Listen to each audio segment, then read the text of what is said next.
Welcome in, everybody. This is the Red Dirt Disciple podcast, live TikTok every other Wednesday. I have with me my guest tonight, Michael Lisenby and Trey Calloway. I've talked to Michael quite a bit through TikTok. We have never met in person. Met Trey at the Josie Awards this past November. Got to do a little bit of an interview, if that's what you want to call it. Time was very limited. Oh yeah, those press lines are quick, man. Yeah, no exactly. doubt. And my microphones, like I told you this earlier, my microphones sucked. Like I had these where are they at? I mean, they're not bad. They're an Amazon special and they're not bad, but you just have to, like, I had it too close to my mouth. Yeah. So it was just very distorted. Yeah. And so I actually wound up, when I got back and heard the sound quality of them, and I thought, well, instead of, because I have a bad habit of having a mic right here. And, when I'm on this, it's right here. It's in front of me. It's right to my lips almost. So I went and got the DJI ones. So yeah, those are cool. You were telling me about that earlier, man. Those are cool. Yeah. So, but anyways, welcome in, everybody. I have my guest here tonight. We are going to talk about music. We're going to talk about life. We're going to talk about anything these two gentlemen want to talk about. And we're going to, let you hear some of their songs because that's what everybody wants to hear. They are both artists, Nashville, America.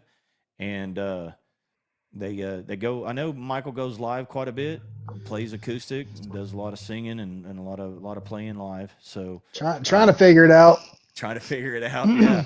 So we'll start with Michael first. We'll put him in the big box and we'll just kind of get this thing going.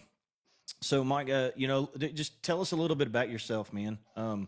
I know a little bit of your story, but not everybody here might. Yeah. So, I've got it. I mean, I guess everyone's got their own Nashville or music journey. Mine kind of was very much unplanned in a lot of ways, or in a lot of ways kind of a forced pivot in life. All grown up, I was a cop for a long time back in Washington State, and I had planned on doing that until I retired. But a lot of those roads changed a little bit. So I was in for a little over 15 years and was involved in a couple critical incidents that kind of just changed my world in a lot of ways.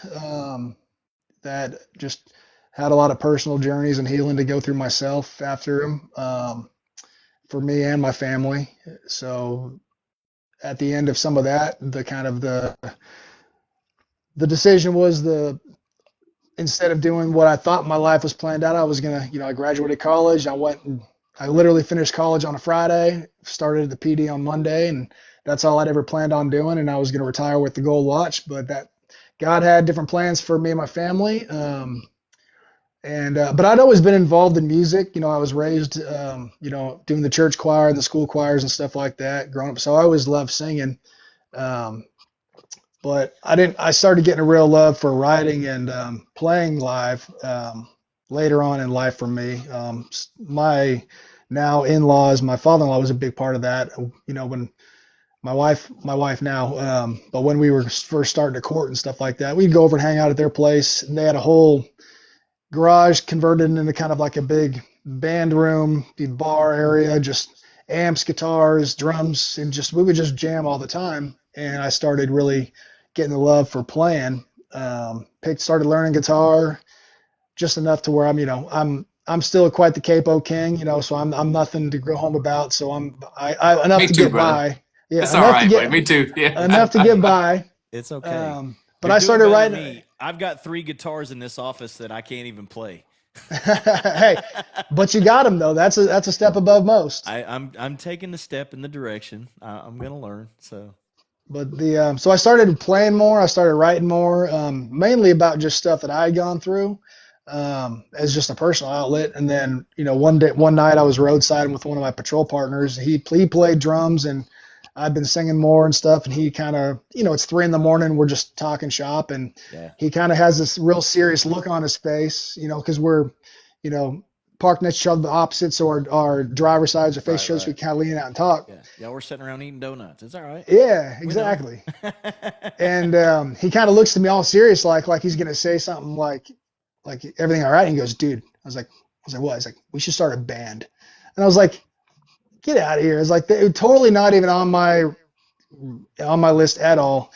But we kind of kicked it around, just something simple. And then I had a buddy I had played worship band with, and I shot him a text. I was like, hey, we're kind of thinking about doing this thing. Would you be interested? And within like 2 seconds, I got a text back, like absolutely all caps. So we started kind of just a typical, country cover band out in the Seattle area, and had our couple honey hole spots that we would hit, and did our little circuit and just kind of really had a good time. But my journey out to Nashville, once skipping forward again, once it was looking like after some of those incidents, I ended up going to a place in Utah to kind of work through a lot of those demons. And the decision was to get out of law enforcement. But then doing that, it's like, hey, that's all I've done my entire adult life. What do I do now? Yeah. And so that was a big crux moment for me, because at that time I'm married, got 3 little kids, sole provider. It's like the Seattle area is super expensive, and I'm in this like little fight or flight mode of like, how do I provide for my family when all I've known and loved for these years I'm now can't do anymore. And then my wife, bless her heart, she's the most amazing woman that I've ever met. We'd been out to Nashville once or twice, came out and played Whiskey Jam, and recorded a song. And so we had a little taste of the Nashville thing.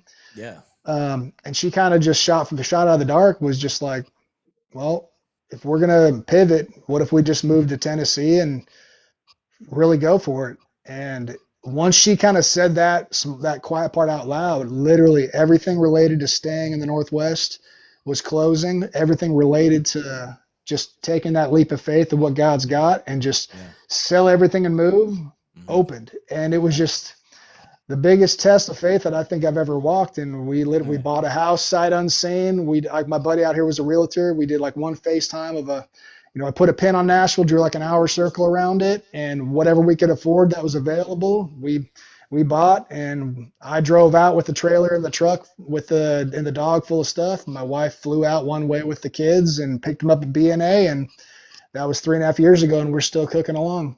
Right on, man. Right So on. that's me in a nutshell. That's good. That's good stuff, though, Awesome, man. It's Good story. That's quite the journey. Yeah. The journey for sure. Awesome, man.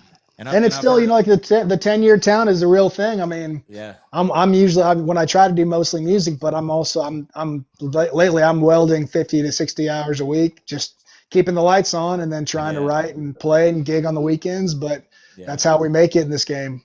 Where do you mostly gig?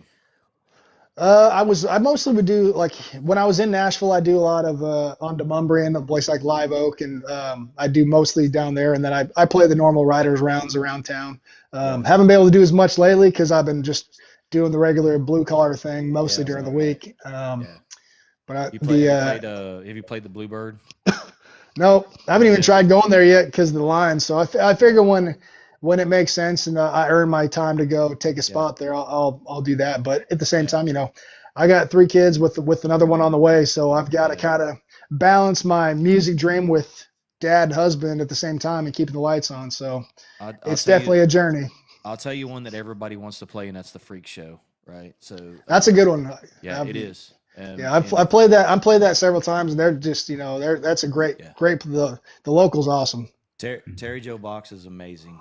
So I had the opportunity to meet her, not only meet her, but hang out with her an entire weekend at songwriting camp. She's an amazing person, man. And she does hell of a songwriter. Yeah. Oh, hell of a songwriter. Yes. 100%. So yeah, it's crazy it seems like every time I'm in Nashville though, it's like we miss each other. She seems like she's out of town a lot doing some of those showcases and stuff. I mean, like she's, you're talking multi-platinum songwriter for the largest label in Nashville. I mean, the Jonas Group. So, I mean, she stays busy. She stays really busy. So, I get it, and I don't hound her about it. I'm just like, hey, I'm going to be in Nashville. You're going to be around. Let's go grab a drink, whatever. She's like, oh, got a family reunion. Oh, got this. I got that. It's always something, but I know she's busy. I get that, right? So I'm just honored to be her friend and be able to even just text with her and, hey, how's it going? So that it's I get it. We're all busy. I mean, we're in the music industry. If you're not grinding, you ain't doing nothing. So for sure. So we have a special guest in the chat right now. you guys didn't know who Billy Joe Jones is. Hey, Billy. Come on, Billy Joe. You should know who she is. Amazing, amazing artist. She's a beautiful soul, and she was just recently on the season 1 of The Road. Um, Hey, congrats. That's so, awesome. and I have a special announcement at the end of this that involves her that I will talk about at the end of this interview. But she popped in to say hi to her friends. So Billy, thanks for coming in, sweetheart. It's good seeing you. Um, and I will make that announcement here in a little bit. So, man, that's good stuff for sure. I've heard a lot of journeys and a lot of people like, it's the story of, hey, I just gave up my life and moved to Nashville, and so many of them have turned out to be where, they never went anywhere, or they're still trying and they're stuck on Broadway playing, for $75 a night. So it's good. I mean, it's good to see, even though you say you've been doing the blue collar thing, you're doing, to me, my opinion, you're doing it the right way. Your writers rounds and stuff like that in Nashville is where more of your exposure is than Broadway. I mean, it's very few far between that somebody's discovered on Broadway. We know that. Yeah. So, but anyways, let's get Trey up here and we'll talk a little bit about Trey. What's up, fellas? What's going on, Trey? Hey, First of all, I want to just tell you, Michael, that was a great story, man. It's very inspiring, and Very. we must be running around in the same circles. I haven't met you yet, but I look forward to meeting you. So God don't bless be you, a brother. stranger. Yeah, absolutely, man. So a little bit about myself. That's funny. I'm from the other side of the country. I'm from North Carolina. What's it say? You? No, he says if you know what every country artist needs is a lifted truck. So Amen. He's a good friend of mine here in Oklahoma, and he works for a dealership, and so he's gonna come Okay. in and be a car salesman. Okay, when me and Michael's first #1 hits, we'll come see you, brother. There we go. Let's See? go. All right, we'll come see you. It's a But deal. no, I'm from North Carolina, from the opposite side of the country as Michael is. I grew up around the Charlotte area. My folks live in a town called Mooresville now, which is kind of home of NASCAR. Am I getting the echo, or is it on y'all's end too? Are y'all hearing me echoing? I can't hear Okay, it. then I can live with it if it ain't doing it on y'all's end. It's kind of the home of NASCAR, so to speak, and they call it Speed Street. It runs up kind of like Music Row does through Nashville. So that's where my folks live now.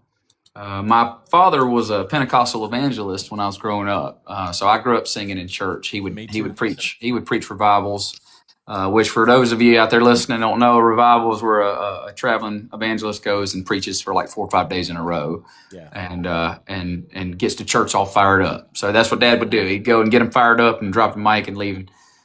And he was great, and I enjoy those days going to those churches with him and singing. So I caught the music bug at about the age of 6, and started playing country probably around the time I was about 13 or 14, and picked up the guitar, started trying to write songs.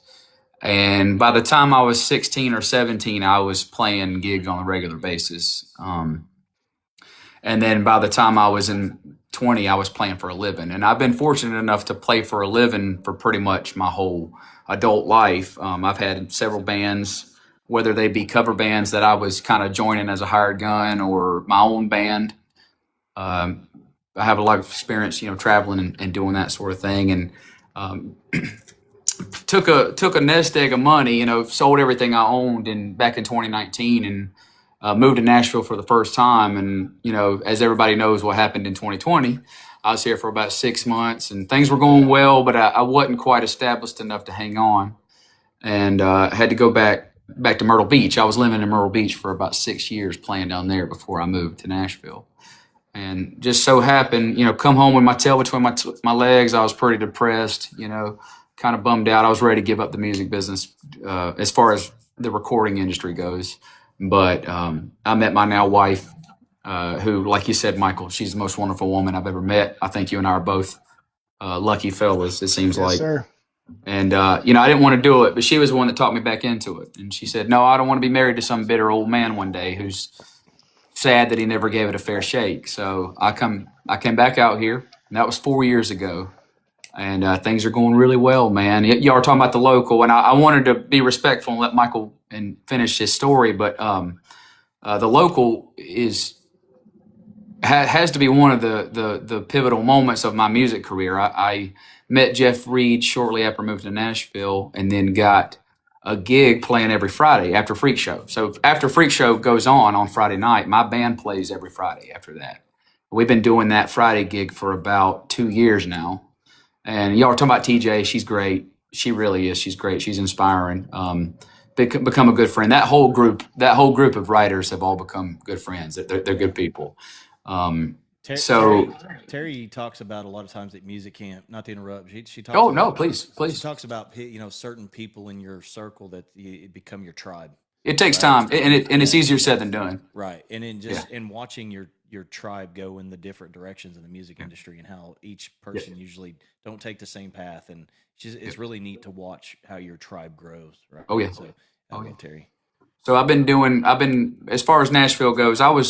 Like I said, I was working for a living before I moved here, but when I got here, I started playing some stuff downtown.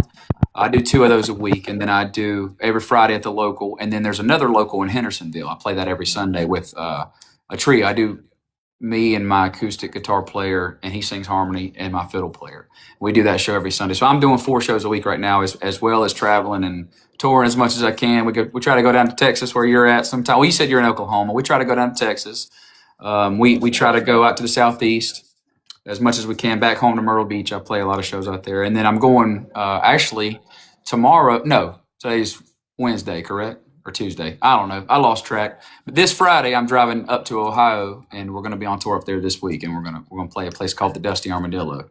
And we've already, me and my friend Carissa Ella, we're gonna co-headline the show, and we've already sold a whole bunch of tickets, man. It's kind of a big surprise, but it's going well. So, and then recording songs like Michael said. I've been fortunate enough to record a lot of songs since I've lived here. I put out just about an album a year. So on average, we release a single about every 4 to 6 weeks, which is a grind, man. It's a full-time job. That's a hell of a pace. It is. That's what we're trying to do. And I just finished up this album that I was singling off of, like Hank You. My current single was a single off this album. And once this one's all out, we've already started to work on the next one. And I think this one feels different. You know that feeling, Michael. I'm sure you do. This one feels different, though. Just the people involved with it, and the people that are kind of getting behind it just feel right. So it's going good, man. My career's going pretty good.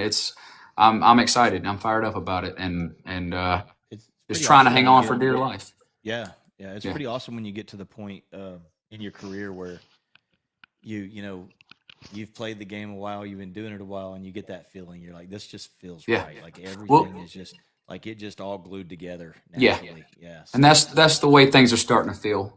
Yeah. It's this weird kind of ominous feeling. It's like, hey, man, this is actually we starting to get some momentum. So Yeah. Lord willing, it'll happen. If not, I'll go home with my head held high, saying I gave it my best shake. I give it my best shot. So I've been talking a lot about career stuff. I haven't talked about my personal life a whole lot. I'm a father. I've got a son who's 11. I had him when I was way young, just a kid, but pretty much. And like I said, my wife's name is Raina. My son's name is Cash. He's named after Johnny Cash. Plus, I wanted him to have a good stage name. He's Cash Calloway. So if he ever decides he wants to be a country singer like his old man, he'll already got the name, man. He's already got the stage name. That's some good planning. Yes, sir. Yes, sir. It's called forethought. Saying like it just fits. Like you hear. There's my dad. Like, my dad's in there commenting now. Hey, pops, how you doing? There you go. I'm sure everybody thinks they do, but I want to say on there, I got the world's best dad to me. So yeah. And mama. Okay, I'm sure my mama's oh, watching Frank too. And Calloway, mama. There he is. Yeah. There's my in, mama Dad. too. Welcome in, Mom. Got the whole family in. That's Yeah. awesome. I love it. So we've been talking a little bit about you guys, right? And that's what we're here for. But our audience here, they like to hear music. So what we'll do is we'll let Trey play one. We'll bring Mike back up, let him play one, and then we'll talk some more, and then we'll do one more song each and wrap it up, and we'll go from there. Does it need to be an original, or you want me to do a cover, or what am I doing? You do whatever you want to do, Bubba. This is all about you. You do what you feel like you want to do. I'll tell you what, I'll do a new one. So I like to talk about I like to talk about this song a lot because we went into the studio.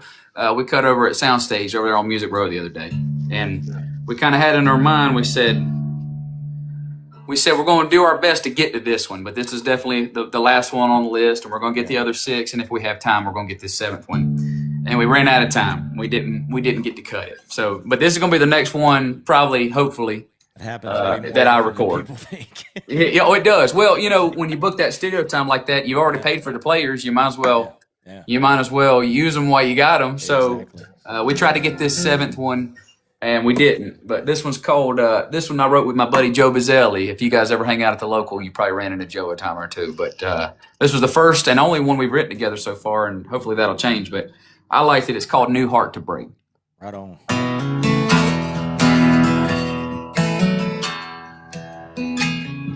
Goodbye, my darling, so long. We've had some fun, but this cowboy's riding away into the sun. Yeah, like smoke that blows in the wind and the rain, I'm gonna be the one that got away, and you're gonna have to find a new heart to break.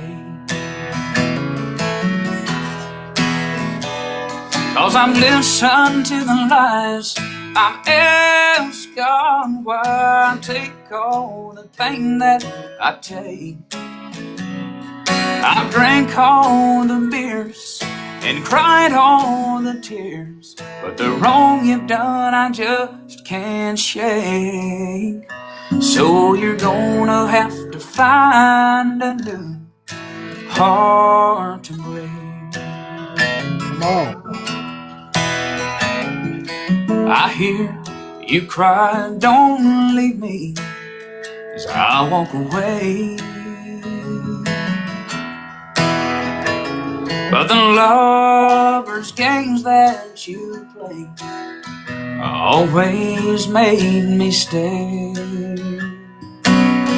Girl, I can't look in your eyes, I might change my mind, and I made myself a promise today. So you're gonna have to find a new heart to break. 'Cause I'm listening to the lies. I'm asking God why I take all the pain that I take. And I've drank all the beers and cried all the tears, but the wrong you've done I just can't shake. So you're gonna have to find a new heart to break. And girl, you're gonna have to find a new heart to break.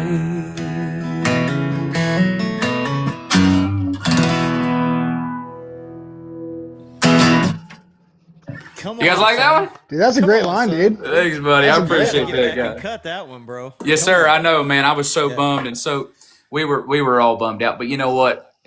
We'll get her done. It'll happen. Yeah, It'll happen. So, Hey, my friend Micah's watching. Hey, Micah. Oh, man, I there's a see you bunch in there, of people Micah. Here tonight, we got Tammy Marler in the house. You guys don't know her, amazing songwriter. I think you know her, Trey. Tammy Marler's amazing. Yeah. So she has the Tammy Marler Music Camp once a year down at Texarkana.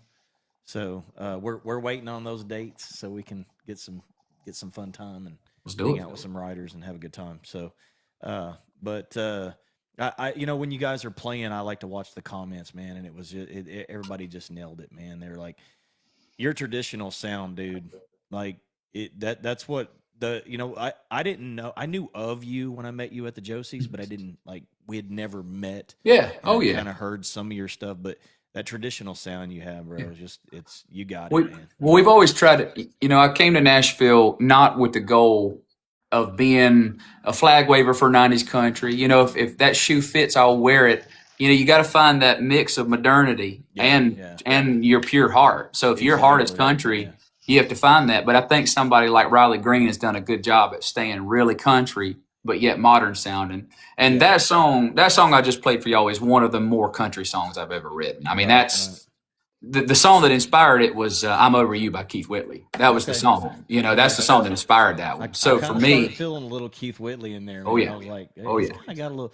So I want to say this real quick, guys. If I decline your invitation or your request to join, it's because every other Wednesday night I'm actually having a podcast interview. So the two guests that are in my box are the only two. I'm not trying to be rude. I'm not trying to say, hey, I don't want you in my box. It's just every other Wednesday is podcast interview night. So if I decline you, that's why. I've declined a few. So I just wanted to put that out there. Some people don't understand that. They're like, well, he won't let me into my box, but. So just that's the reason why is official. We still love all you guys in there. We still love all y'all. Amen.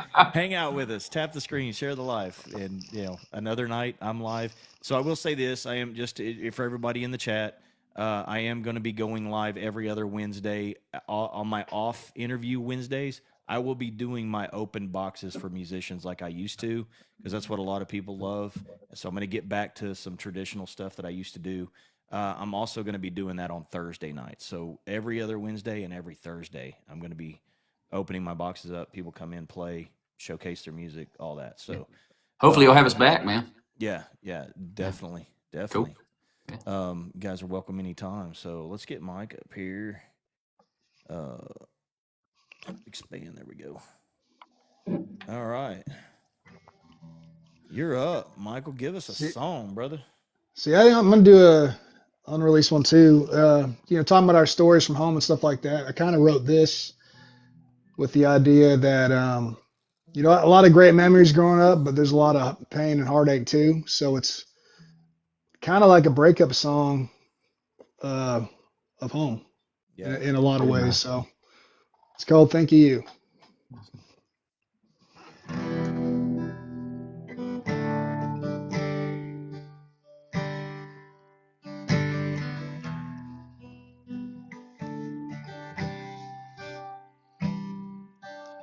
Well, it's rain again and the wind done blow. It's been a long time since I've been home. Lost some friends along the way, but just can't what to say.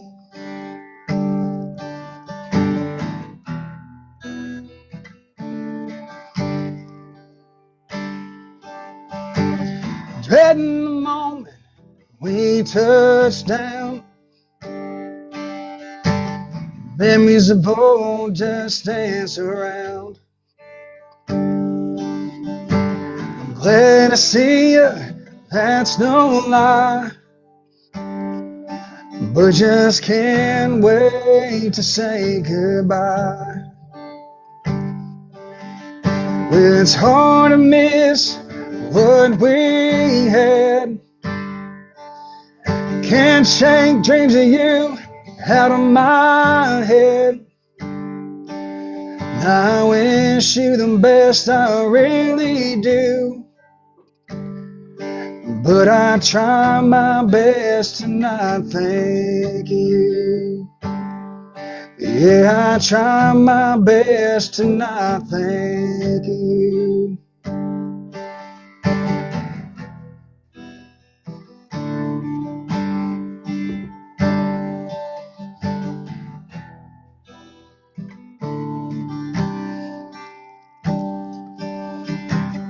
And good times can't compare. The beauty you hold is oh so fair.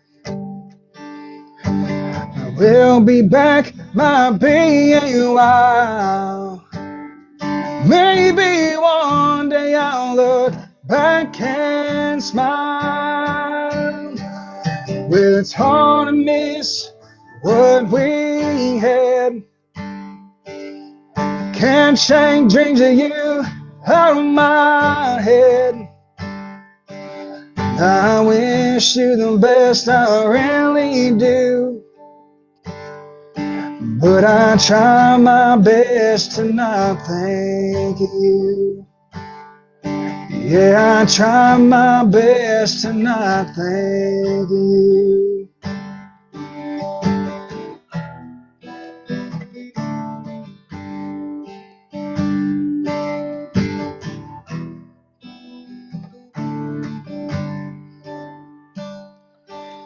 Well, it's raining again and the wind done blow. Been a long time since I've been home. Great job, man. Great Thanks, job, y'all. brother. Let's You gonna make me go, cry, bro. You gonna make me cry, brother. Don't do it. I love it, man. I like when folks say, hey, you're making my us. eyes sweat. Yeah, He right. warned us. He warned us. He said it's a breakup song. Yeah, man. That's Yeah. good stuff, buddy. That's a good thing I've got my drink over here. I'm just gonna. I'll be right back. No, just kidding. Let's go, man. Thanks, That's a good y'all. song, man. Good song. Looks like Tammy said she followed both of y'all. So Oh, Thank I you, appreciate Tammy. that. Thank Thank you, you, Tammy. Tammy. if you are in the chat right now and you're not following either one of these artists, you need to be. Both great artists. Like I said, I've been following Michael for a long time. We've talked off and on. Just met Trey in person recently. Trey, you and I actually have we have more acquaintances than just who we've mentioned. Oh, I'm sure. I'm sure we know a whole bunch of, and Michael, we probably do too, man. Good boy. All three of us Dude. probably know a bunch of the same Well, people. Good what's boy, the Brandon. saying? Big city but small town. It's Oh, so yeah. true. Oh yeah, It's so true. yeah. I had So, a crazy full circle moment kind of a little bit ago. Go ahead, Michael. No, it's fine. Or- It's fine. No, you're good, man. What was I say? Oh, good boy, Brandon. So Yeah. he saw Oh, the yeah. interview that I did with you in Nashville, and he was like, "That's my boy Trey." Yeah, he used to bounce over at AJ's. That's where we Yep. met. Yeah, He was the bouncer at AJ's. He I play at sings, AJ's every yeah. Saturday. I didn't Yeah. say that either. I play at AJ's every time. So if you want to hear some good old '90s country, come on down and see us. Okay. We got cold beer and everything. I had to make sure I come to AJ's next time. I usually hang out over at Teddy's with AL. So Okay, I try to stay. Teddy's is a cool spot. Yeah, and I go to the karaoke, middle floor where AL Yeah. is, and Oh, I yeah. just hang out, dude. It's just a I chill hear that. vibe. I'm just get me a drink, AL. I'm good. I'm gonna sit here. So, I totally get it, bro. but because I'm just not. I don't know, man. Lower Broadway's not my scene, bro. It's just It ain't mine neither. If I didn't make such good money down there, I wouldn't go neither. Yeah. Honestly, man, it's So you just gotta miss the pitfalls. You gotta not get mixed up in the drinking, and you gotta just keep your head on straight. And that's what we do. My band's kind of like we're kind of like a little gang. We go in there and we watch each other's backs. So Yeah, it's yeah. cool, man. It and is. that's the thing I've seen so many times throughout the years, over and over again, is a lot of the artists that perform down there. They get wrapped up into people buying them drinks, and they just become just Yeah. washed up musicians, man. Yeah. It's sad. It's sad but true. I've seen it so many times. And, I think I'm Broadway- not saying all of them down there are that way. I'm just saying it happens. It happens a lot because, people are buying you drinks all night long. You're getting drunk every night. It's easy to do. Yeah, all you gotta do is go. Hey, somebody bring me a shot, and you got 10 of them lined up if you want them. Exactly. And it's easy. Yeah. It's easy to get mixed up in it, and yeah. Well, I always would get more mileage out, or wish they would do. It's like, hey, instead of buying me a $20 shot, put $20 in the bucket. That's gonna help. That's what's gonna make my wife a lot happier. Exactly. I'm sitting there drinking my club soda because, I got to help put kids to bed when I get home. Yeah. Oh yeah. You know what? And don't be afraid to say that, man. Yeah. Yeah. Be like, hey, I drink, everybody. I do. I love a good drink every now and then, but I'm up here doing this for a living for my family and kids. I would rather have this bucket, because people get that, man. They'll get that. Yeah. For sure. It's literally gas money to get there. Dang right, man. Oh, and Tammy's And parking. If you're parking in Nashville, is no joke. Tammy said it ain't just drinking, it's drugs as well. Yeah, it is. depending on who you run into down there, Yeah, for yeah. sure. If you're that's single. If you're a single woman, do not go to Aldean's by yourself. yeah, without some friggin' Yeah. piece on you or a knife or something. Have The thing about it is though, is like that's, and I'm sure that Michael agrees with me with this. It's the music business in general. If you're looking for it, you're gonna find it. Yeah.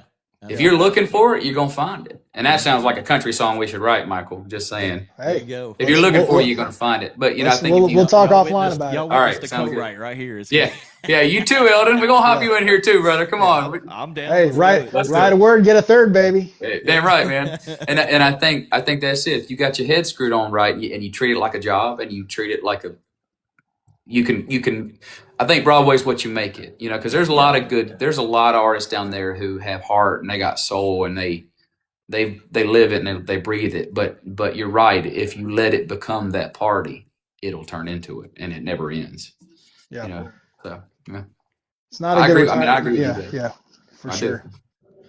I know. I find myself. I never got on to Broadway. I did more. I stayed more Midtown and stuff, Oh, yeah. just because I just for me, just with my voice getting older, it's like I can't do like you and do. You sound like 3, 4, Stapleton 5 though. You got some But, Stapleton vibe. but what It's I mean cool. is I can't. I'm like I done plenty of like the 4-hour sets, but I just Oh, yeah. my voice doesn't recover as it does, and so that's why I took up some trades just because I couldn't keep up the pace with.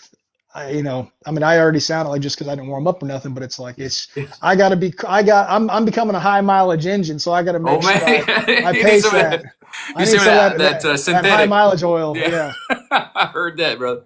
Well, the thing about it is too is it's like I'm ready. I'm so ready for those days, and Lord willing, they're coming for both of us, man. But I'm ready for those days to go out there on stage and play an hour and a half. Wham bam, thank you, man. Good night. Yep. And that maybe an encore if it's a great crowd, maybe an encore. But I've paid the dues, and from what I'm gathering, so have you. You know what I mean? So Yeah, you're killing it, dude. you too, bro. You too, man. You too. Absolutely. Good stuff. Good talk, man. I like We're best friends now, bro. You done introduced us. Now me and him are best buddies. So Yeah, we're gonna cut one out here in a minute. let's do it. Let's do it. Where do you live in town or where do you live? Yeah, I live on the west side of Nashville. Heck Yeah, yeah, over by Percy Warner. Okay. How We're about you? actually we're over in Dixon. So, Okay, that's not too but bad. no, Not too bad at all. It's easy.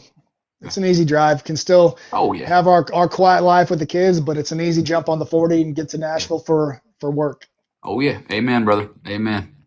That's the goal, man. I want to buy me a bunch of 40 acres one of these days and just build me a compound and shoot my guns and fish and ride four-wheelers and make records when I feel like it. Did you get any that's the goal. deer this year?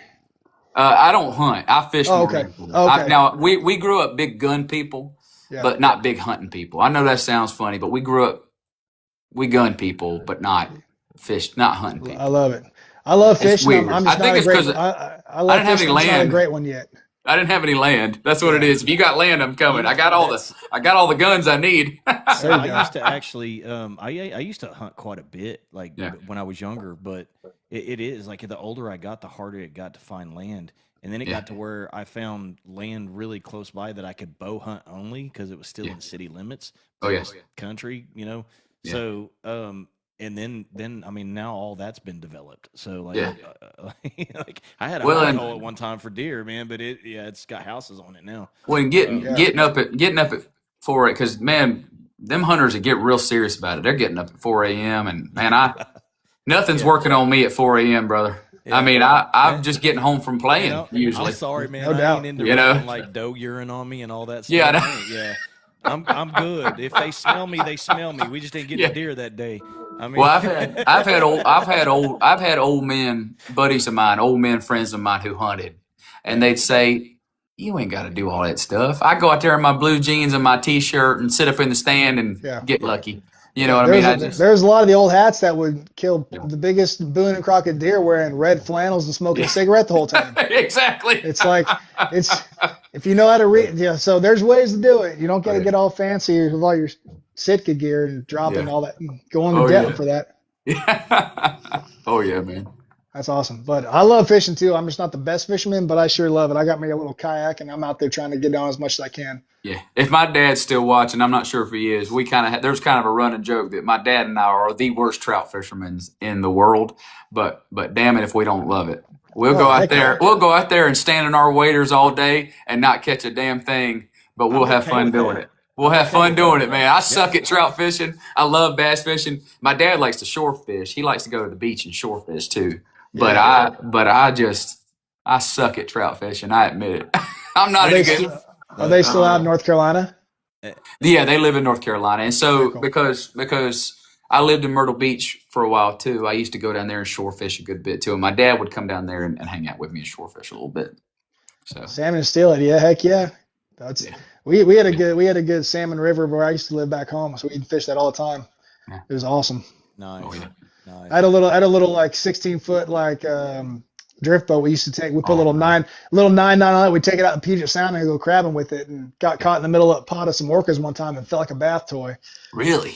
Yeah, it was Dude, that awesome. had to have been fun, man. That had to have been a little scary probably too. It was a trip. It was a trip. Yeah, You felt yeah. real small real quick. Oh yeah. Oh yeah. That's cool, man. That's the biggest. I mean, that's right, right. That's the biggest land animal, or that's the biggest animal in the world. Not land animal, sorry. Biggest animal in the world, right? Is Yeah, I orcas? Or guess no? yeah. Is it blue Well, whales? blue whales, but but yeah, man, them orcas, because they'll They're come up big and too. they'll Yeah. come knock your boat over just to be curious, and Now, you're now, I bet. orcas are the same thing as killer whales. They call yeah, orcas killer whales. same. Okay, I was just making sure. 'Cause the ones that are white, like Free Willy. Yeah, Free Free Willy. Willy was an orca. Yeah, Okay, all right, Free I got you. Willy. I got you. Yeah. We're Got all you. we're all on Yeah. the same page. Oh yeah. Oh yeah. Yeah, definitely. Tammy Uh, Marler just added me on Facebook. Thank you, Tammy. I'm going to confirm you right now. yeah, that's awesome. Heck yeah. That's good stuff. So that's what I was going to say. So I kind of when I started doing this, when I started this podcast in 24, it was towards the end of 24, and even all through the year of 25, I had one artist at a time, and then something for some reason just clicked, and it was actually at the Josie's. I don't know why it clicked. It was like, you know what? It would be because I kind of I don't model myself after Joe Rogan. Like he's not like my role model or anything, but I love his style of podcast. It's just Oh yeah. so, and that's I've tried to maintain that laid back, relaxed, chill, just having a Yeah. good time, just dudes talking about music, Oh yeah. whatever. But I found that like having multiple, it's just better conversation, right? It just clicked. Like I don't know, it was after Joseph's like, why don't I just add a second artist, and then I'm gonna throw a real wrench in it here. I'm actually starting to add co-hosts too, Oh yeah. because I had a couple opportunity, like when I actually did the CMA Fest last year, I had a co-host. Yeah. So Sarah Beth Brewer is one of my best friends, Oh like yeah. a sister to me, love her, and so I had her as my co-host. Probably will again this year. But so it's evolving, right? And I love the context of the conversations. We can go from music to hunting and fishing to Oh yeah. back to music, and but one of the things I do like to do, and I kind of went through a long spiel to get here, is I like to, and if you guys are okay with it, let the chat ask a few questions. Oh, And absolutely. they can Fire pinpoint it away. as questions for so and so, and then we'll put you in the big box and you can answer I the did. question. I did see my dad just commented, "We can't catch them, but we sure can eat them." There you go. So yeah. AL just asked Yeah. me I a like while it. ago. She said, "How do you know Trey Calloway?" And I'm like, "AL, I know everybody." Yeah. Just the human What's Rolodex. up? So if you guys don't know AL, grab her up. She's in the chat. Another one I call sister. I love her deeply. She's is an amazing soul. But anyways, open it up. Chat questions. Any questions? What's up, Brandon? for What's up, Brandon? Trey or Michael? We speak of the devil. There he is. Yeah. We I see mentioned him. you earlier, brother. So he's like, I know this guy. Yeah, Brandon and I have been knowing each other for a long time too. It's pretty cool. He used to throw it down. He used to get on to people at AJ's, man. He wouldn't Yeah, I take no. bet. He ain't I taking bet. no stuff He's a from pretty nobody, good-sized man. little boy. I'm not sure Yeah. I'd want to be on the wrong side of No. that. So, No. So yeah, Tammy wants to write a song with y'all. There's your question. Absolutely. Can I write a song with y'all? That was for both of you. Yeah. Love We'll it. get me and Michael. I'll message you after this, or you guys can send me your number. I'll get your number somehow, and then if you want to give us Tammy's number or something, we'll reach out to her. Let's do it. Yeah, Yeah, absolutely, Tammy. Yeah, I'll totally hook y'all up for sure.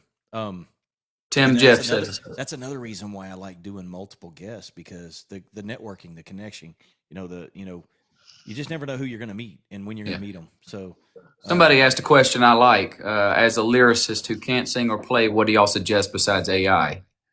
Do you mind if I take this one? take it, Okay. away. I've got my own So, take on it, but I'm sure you so got one, I, Tony. I would, yeah, and I'd very much like to hear both of y'all's opinions about it. But here's my take on it.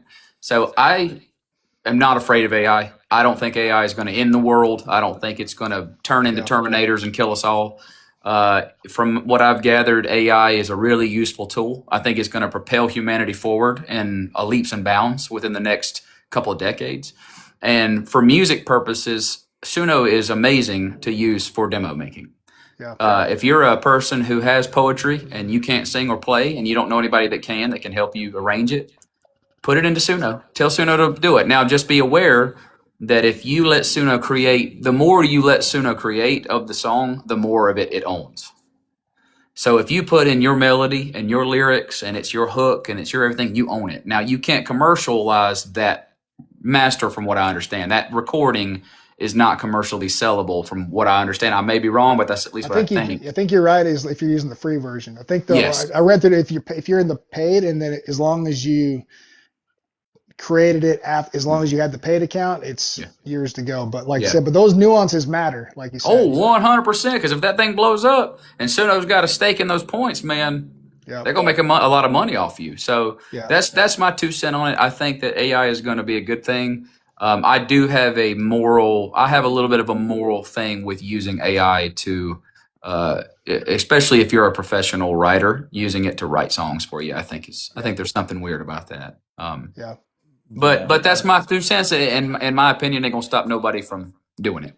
Yeah. Well, and if they want to be a little like, if they didn't want to, I mean, there's still, I know that, if you're trying to pay like a session guy or like a demo singer kind of thing, that can be costly. But I don't know about you, but I've had great luck with even instrumentals and stuff, like using things like Fiverr and stuff, where there's folks that are just killers out there that could do something for a fraction of the cost. But Absolutely. I'm with you. I think things like AI, it's the game changes. It's like, and especially for folks that are independent, it's like, even like you said, for demos, most publishers and stuff, they only want to hear like this pseudo finished demo so they can wrap their mind. They don't want to hear just stripped down acoustic version. They want to hear that bigger sound, which you can't do that for every scratch song you're doing. It's just, at least for I can't. I mean, it just doesn't work. But but it's no different than once folks started using Logic and getting off reel to reel. It's like there's always going to be advances in the game, and I think it's just, for me, I'm kind of taking the backseat of, like, because there's so much change right now, of letting the people that actually know what they're talking about that stuff kind of see what rise to the top. Okay, these are kind of the 3 directions you can go, versus try to get in the weeds and learning one thing that's going to be obsolete here in a little bit, and just keep writing and keep making relationships and stuff like that, because you never know. But I think being open to the idea that, like, I'm with you on, it's a slippery slope when it's like, hey, Chat GPT or Suno, write me what would be a top 40 country song for a male artist, enter, and then trying to build something off that. That's, you can tell when that's how the process was. I have an issue, and I do have an issue with that, because guys like me and you, man, we spend our whole lives learning how to craft this song, learning how to perform that song, spending the money to record that song. That those are things that, to us, it just feels like it's bypassing all of that hard work, But you're right; those AI songs do sound AI still. Whether they will forever or not, who knows? But I love a good Suno demo. I mean, when a Suno nails a demo, it's like, man, that's crazy, And I do feel bad for the demo producers. I feel their pain. But here's what I also think, and I believe this is the truth, that humans will always make music for other humans. Humans will always play music for other humans too, live. I think the AI revolution may even increase the importance of live music, because you had an AI make a song for you. Now go out and play that bad boy live. Yeah. Well, go out and show people go out and play it live. I don't think, and if you can't, you can't. I'm curious if you think something similar with the trend, like you said, with even nothing's going to replace a producer that knows what they're doing. Yeah. But I think that I feel like, at least in my opinion, there's going to be a trend where I think how their pay structure is going to change to where they're going to have more skin in the game, where it's not just like, hey, if I want to go cut a song at this studio, I don't always have that 1,500 to $3,000 per song to put out. That they're going to get paid regardless whether the song tanks or not. Yeah. I think they're going to be in a new game where it's like it might get more of a deal structure where it's like, hey, if you want to produce a song and you believe in it, there's going to be more percentage based. Maybe you have like a base fee or something, but I think there's going to be a change because they're losing more business to AI than is coming in. I don't see that slowing down. So I think that business model is going to change and impact that side of the business. It has to.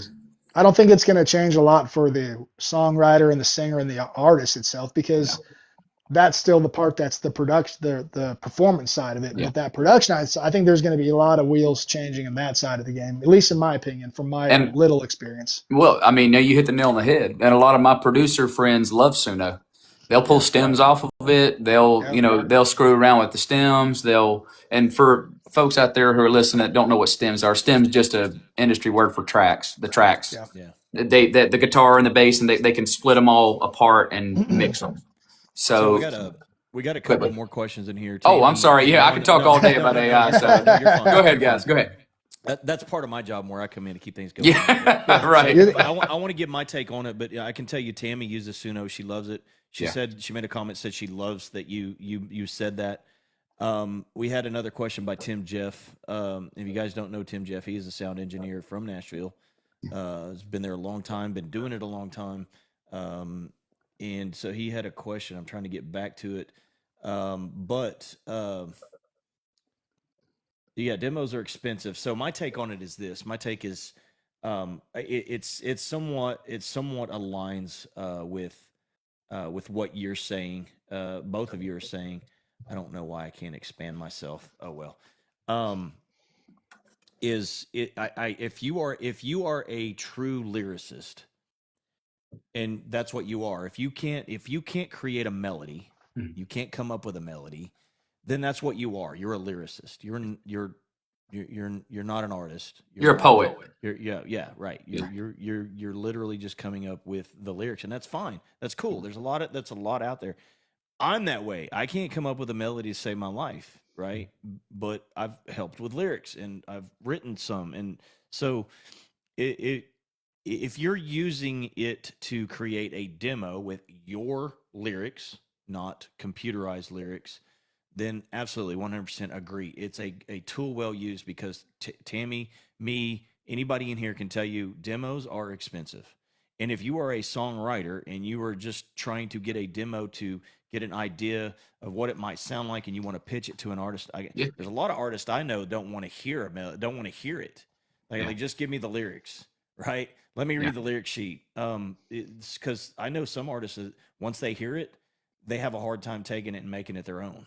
Yeah. And not all artists are that way, but there's That's a a good lot point, that are that way, right? Yeah. So I just assume myself, honestly, if I was an artist, I would probably be that way. I'd be like, I don't want to hear it because I know that once I hear a song a certain way, it's hard to get out of my head that way because that's just the way I'm programmed. Yeah. It's hard to cleanse that palate. I would be that type of artist. Yeah, absolutely. 100%. So Andrew Jameson's in the house. Another good friend. So that's my take on it. Tim Jeff, his question was, and it was around sound engineering, right? Where in the world did it go? I keep losing it because it said something about your Tim. If you don't mind, can you ask that question again? Because it is gone. I can't find. Oh, here it is. What's the biggest hurdle you face going into live sound environment? I could give you my PC. I'm gonna give you my PC answer. And he's a sound guy, right? So obviously he wants to know an artist's take on this going into a live environment. Yeah. What's the biggest hurdle? You want to go first, Michael? Or you want me to? Yeah, I mean, you probably got a better answer than me. I think for me personally, is being able to hear yourself, effectively, because every venue if they say, oh, we got PA and all that stuff, well, that can be a whole lot different things. Oh, I yeah, mean, I'm sure you run like in ears and stuff like that. I I just do. I normally play I play full band sometimes, but like when I'm mostly playing solo or duo, it's like I always bring my own pack and I plug in, so at least I can control my own levels because it's once the crowd starts, it may sound good like before the crowd starts coming, but once they start coming and getting loud, it's like if you can't hear yourself, then you're trying to oversing or overplay, you wear yourself out. And now You what lose your would have been voice. you lose your voice super Yeah, fast. So having that ability, and you can't always be like, or up or down, or it's just yeah, if that doesn't work, you're without looking like you don't know what you're doing because the crowd doesn't know what that means, but it's like you're trying to do some audio triage where having the ability to have some of those audio levels changed on the fly, I think matter a lot. So I think just controlling, I mean, you can't control for the most part the reflection of the sound, because a lot of it's primarily based on the look and the atmosphere, not necessarily the acoustics. yeah, You have low ceilings, brick walls, all that kind of stuff, concrete floors. So it's going to bounce around a lot. So if you can control your own what's coming into you, and then whatever they put out in the house, that's on their end to make it sound hopefully better for. But I think for me, just being able to hear myself, both whatever the inputs here, whether it's just guitar, vocals, electric guitar. I mean, obviously you can hear the drums and stuff like that, but oh, yeah. having those bass lines so you can get the most mileage you can out without overexpending yourself early, I think is the important thing for me. Yeah. That's a good answer. I think I'm going to say a little bit of a joke. I always joke around. I've never really cared much if a sound guy was a big fat jerk as long as he was good. A lot of sound guys go into a situation a little bit cranky, and I don't understand why, because I'm like, man, we get to make music for a living, be happy. You're a member of the band. I treat sound guy like a member of the band. Yeah. And so, but I've always joked around that you can be as mean, as grumpy as you want if you're a good sound man. Right. But I would say my biggest thing is because I treat people like this when I'm in a professional setting, I go out of my way to go, hey, do you need anything? Are you all right? Do you need this and that and other? And it goes a long way for me as when a sound man does that. When you can tell that a sound man genuinely cares and genuinely wants to make that mix as good as he possibly can, or she, then it makes all the difference in the world to me. It makes all the difference in the world to me when I can see them actually trying. That's my biggest hurdle. I do run in ears. I hate wedges. I always have. I hate them. I hate them. Now, maybe if I'm doing an acoustic show or something, that's all right. But if I'm doing a full band show, I want my ears, because my ears need a break after about an hour and a half of that. Yeah. And I've Those always, decibels add up. yeah, I always have played with loud drummers, which I like. I like hard-handed drummers. I like steady, rock solid drummers, and guys that are overly jazzy. I'd rather somebody be just laying it down, Yeah, and so that's my preference. But those guys tend to play hard, absolutely. and so I need those in ears, man, or else I'd be going deaf, So, And you're but it's occupational absolutely hazard. It's an occupational hazard. I mean, we're all three of us probably going to be deaf old men one day. I've come to terms with that fact that I'm going to be. dude. I wear hearing aids. I've come to terms with the fact that I'm going to be a deaf old man one of these days. My great grandfather went deaf, and my poor great grandmother had to yell at him. She was always losing her voice because she's always. That's going to be my wife one day, having to yell at me across the room. What'd you say? So, I'll be 50 in June. Yeah, oh yeah. I was like, what? You got me. You got me, man. That was cool. Yeah. That's funny. Yeah. He was like, huh? Huh? What? I do that on purpose sometimes. I don't have my hearing aids in. Well, I started thinking maybe something was wrong on my audio, and he's like, "What did you say, Amanda?" That's good stuff, Mike. Yes, sir. Yes, sir. That was a good one. That's awesome. I'll be But no, that's 50 my in take, June, man. That's and my take. I've worked in loud environments my whole life, and not to mention even back in my 20s and stuff when I was doing radio and I was emceeing a lot of concerts and stuff like that, dude. Concerts are loud, right? So Yeah. I've been I have not been kind to my ears in my youth. So yeah, it's One more thing, but definitely shout out to the engineers though and the sound guys and gals, because you can definitely tell like when they take pride in their work, and like because no one's gonna make you sound the best you can or the worst you can, and then right. someone that isn't actively adjusting the mix and the verb and the volume and all that. It matters because that's all out of your control. So whoever's running front of house truly is the unsung hero Oh of yeah, man. any live show. So yeah, I mean, and it's a hard job because they're on it. They're monitoring everything the whole time. So Yeah. they're way more attention to detail than I could ever be, and have some of the best ears in the business. So if you find a good one, it's like, man, treat them good, man. Yeah. Oh Because yeah. because If you're right, to if the you're back there crowd, riding, yeah, to the yeah. crowd, If they're you're, like, man, with these guys sound terrible. It's because it's just max this or none of this, and it's just like, yeah, Right. it sounds super dry or way too wet. It's just like oh yeah, having someone that knows what they're doing on those dials. It makes a big difference. man, Yeah, right. yeah. So we got one more question. Let's go with that. I know there was another one up there, and I know that Bryce asked it, but it's so far up. They're going so fast. We'll go with this last question here, and then we'll let you guys play a song each, and then we'll wrap it up.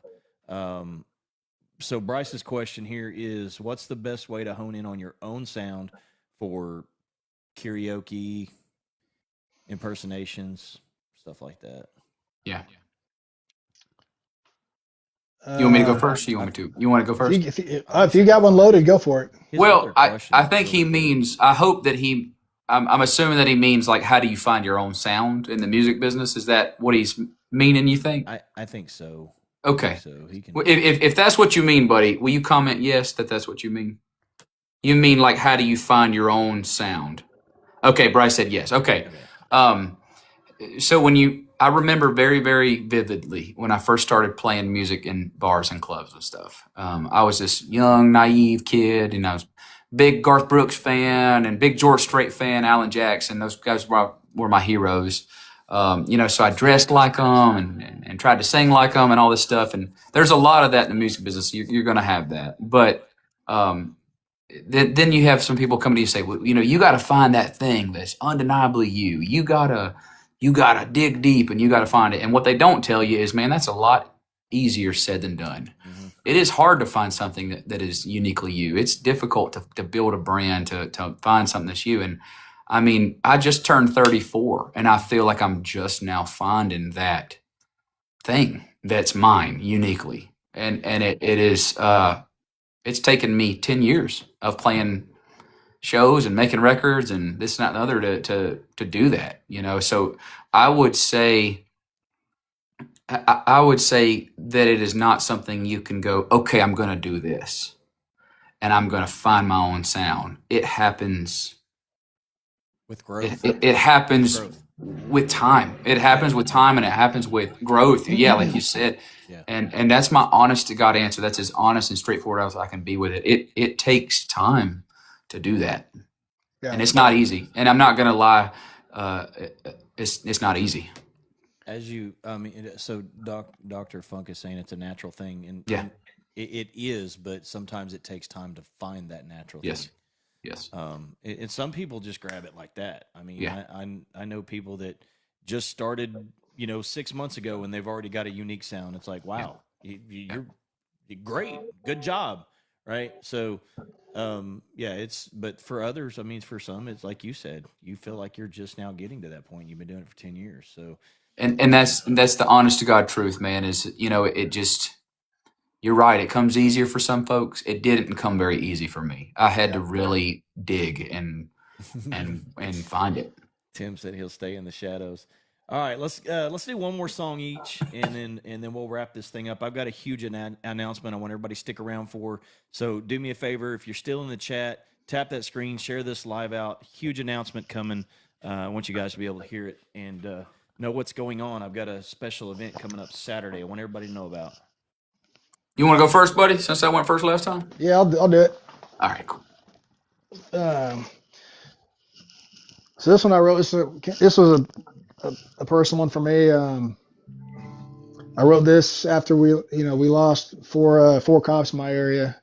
They all got sorry, they got ambushed in a coffee shop and were murdered. And it hit me pretty hard as a young cop because one of them I knew, and so it kind of really changed my perspective on just the job itself. On There's one thing to kind of pay attention to the dangers you see in front of you, but now you got to calculate all the things you don't see. So it really kind of made the world, just get a lot more serious real fast. But Yeah. the main thing after that, I've kept a special bottle of bourbon at home that anytime we have a line of duty death, I take a small pull off of that to remember those we lost. But the idea that, even though they were taken too soon, we'll see them again, and we'll bring a bottle and we'll share another round up in heaven. So it's called I Got a Bottle.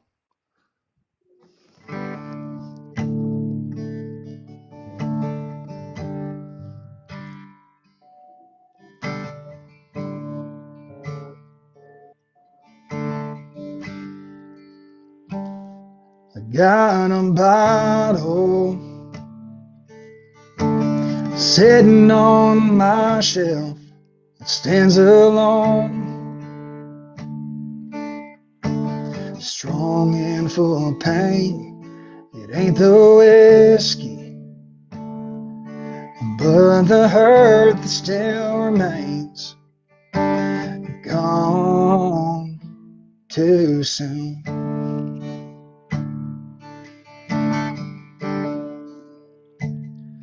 I hope you're walking on streets paved with gold, talking with Jesus and your grandpa too.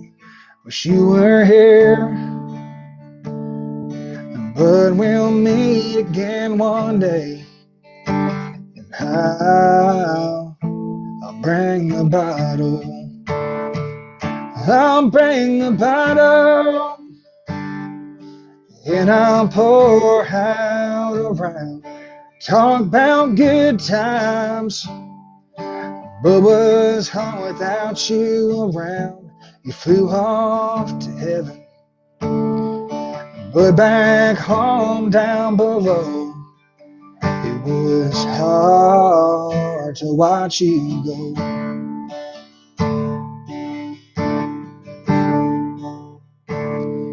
The day you left us, the whole world seemed still.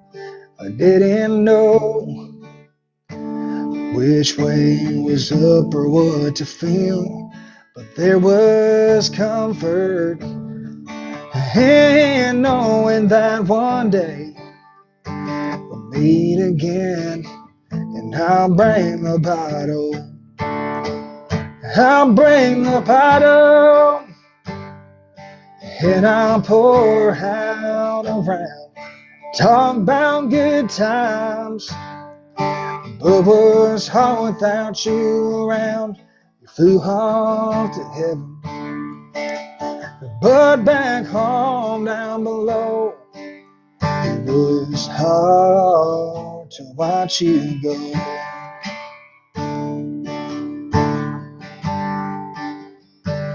To watch you go. I got a bottle sitting on my shelf. Yeah. Let's go, man. Let's go. Thanks, y'all. I have a request though. Next What's time that? next time I have you in, you're gonna have to do something with like this some people can dance to. no more crying in my whiskey, man. Come on now.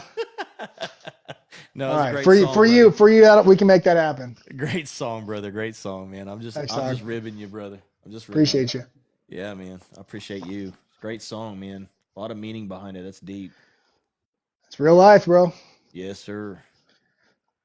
That's what good songs are made of.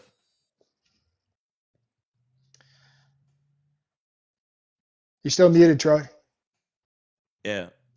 You're muted. You're muted. It does that sometimes, man. I don't know why. You have to sing your song with sign language. How about now? There it is. There we All go. right, sorry about that, guys. No, it's all right. I'm gonna do my current single. It's called "Hank You," and I always There joke you go. around. I didn't go to college. I barely got out of high school, and then barely got out alive, and then decided I wanted to play music. And so Yeah. I've been doing that ever since. I always joked around for a long time about Troy Star in not. the house. Yeah, I always. Who's there? Troy Who is Star. it? Yeah. What's up, Troy? How you doing, man?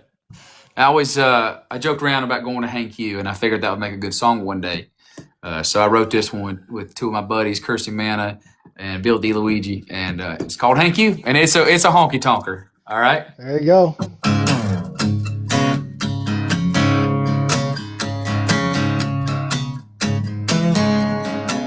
Well, my daddy taught me how to throw a knuckleball. My buddies taught me how to skip study hall.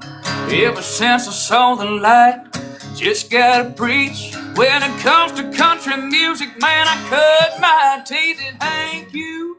Yeah, Hank U. Yes, son, I'm old school, nothing else will do. Well, I learned the trade, yeah, I got the tools. Yeah, boy, I'm making and I'm breaking all them uptight rules. I got a hillbilly honky-tonk PhD from Hank U. Well, his daddy went ahead and set the woods on fire. Bocephus took his torch and got it burning even higher. It's a whiskey soak that electrified, family tradition. That the strings twang it up, it's the price of admission at Hank U. Yeah, Hank U. Well, boy, I'm old school, nothing else will do. If I learned to trade, well, I got the tools. It's what I'm making and I'm breaking on them uptight rules. I got a hillbilly honky-tonk PhD from Hank U. Well, now, I never knew a song could make you so smart. How lonesome sounds to a cheating heart. We ain't getting out of this world of life, but a country boy can survive. Yeah, yeah. Yeah, Hank U, Hank U. Well, son, I'm old school and nothing else is ever gonna do. I learned to trade, well, I got the tools. Yes, son, I'm making and breaking on them uptight rules. I got a hillbilly honky-tonk PhD. I learned every lick I'm ever gonna need it. Hank U, Hank U. So thank you. Yeah,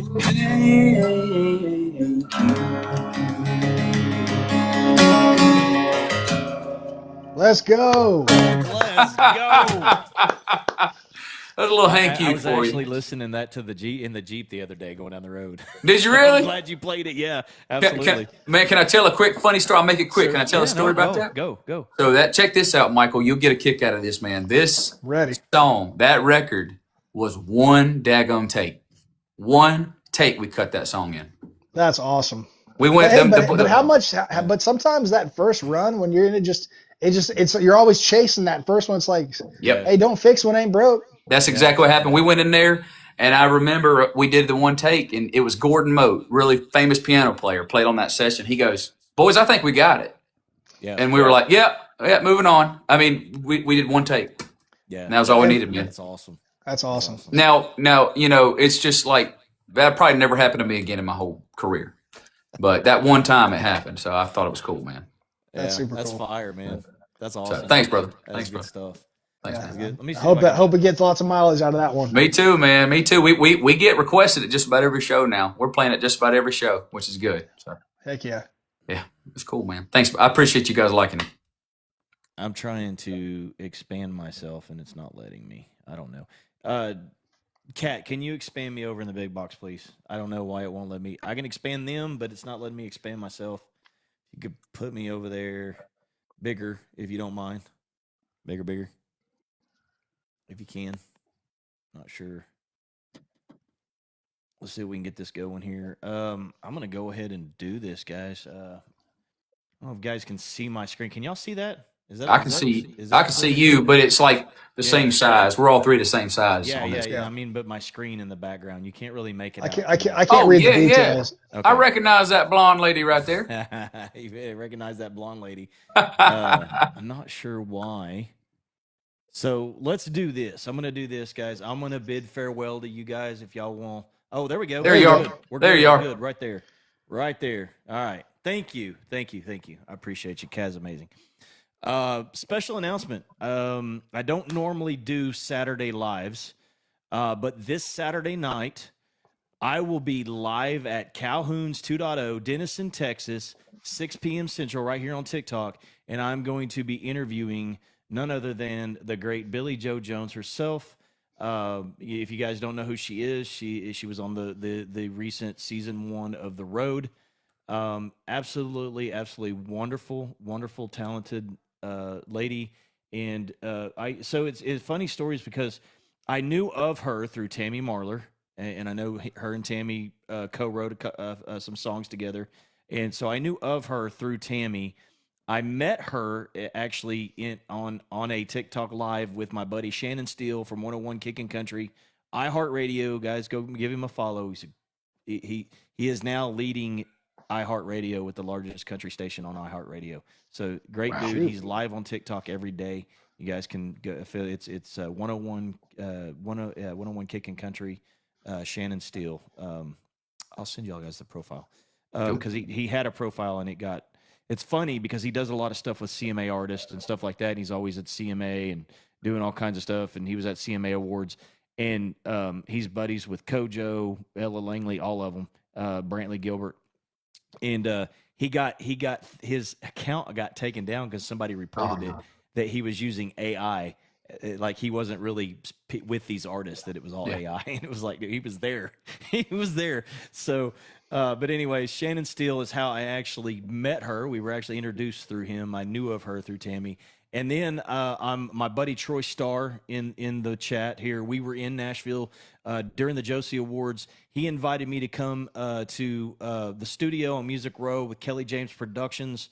And we I got to be there, hang out in the studio, and watch him produce a song. And good, this guy's like a brother to me. And started looking around, and I see Billy Joe's pictures on the wall, and I start talking to Kelly, and I'm like, it's cool. I was like, I just recently met her through my buddy Shannon, and I knew of her before through Tammy. He's like, oh, I know Tammy, and started talking. He's like, and I produced all of Billy Joe's entire record. I was like, small world, right? So super small. Yeah, great thing. So Billy and I have been trying to get this thing going for some time, and we've kind of been missing each other. So we got it nailed down. I'm going to Denison, Texas, Saturday night, 6 p.m. Central. Live in person from Calhoun's right before her concert. So tune in Saturday night, 6 p.m. Central, and I will be live right here on TikTok. But that is my big announcement, guys, right here. That's awesome. That's awesome. So, she's a great person. I remember the first time I met her. She's pretty cool. We were doing some kind of presser together, and we showed up, and she was full on decked out cowgirl, man. She rocks it. Yeah. She had the hat and everything. Oh yeah. She's a good person, and I was really pulling for her on that show, man. Yeah. The show was cool. Me too. I was so disappointed. I was like, she didn't win. Dang it. She's going to be fun. She's going to be just fine, man. Oh, she's just fine, great, man. Absolutely. She's already doing great things. So happy for her. So proud of her. Billy Joe, if you're still in here, we love you, hun. I can't wait to meet you Saturday. It's going to be a great time. We're gonna talk it up and have a good time. Now, unfortunately, she is limited on time, so it will only be a 30-minute interview, but it is a special interview. That because I don't normally do Saturday interviews, but I appreciate her taking the time before her show, allowing me to come down and do it. Big shout out to her publicist, Lynn Snow. Appreciate you, buddy. He's probably not watching. I know he had calls tonight, but big shout out to him for helping me get everything set up and going on that. So that's it, man. I appreciate you guys coming in. I appreciate you guys giving me your time tonight, taking away from your families and whatnot, and sharing your music. I'd love to have you guys back. I'll get you guys connected with Tammy. I know she's probably going to be texting me going, send him my number. So I'm going to send you her number and get you guys connected. Yeah. But just remember this, guys. Send me Michael's number too. We'll link up, have dog. Michael's number. Oh, okay. We'll figure it out then. Yeah, we've just been kind of emailing and messaging back and forth. So, but we'll fix all that. We'll fix it. Okay, there we go. But anyway, so signing off now, guys. I appreciate y'all. Remember, Jesus loves you. I love you. Stay Yes, he humble. does. Hustle hard. Let's go, y'all. Got it. God Have is a good great all the night. time. That's all Amen, the brother. time. All the God time. is good. Yes, sir. Let's go. All right, boys. Stay Y'all be blessed, safe. fellas. All right.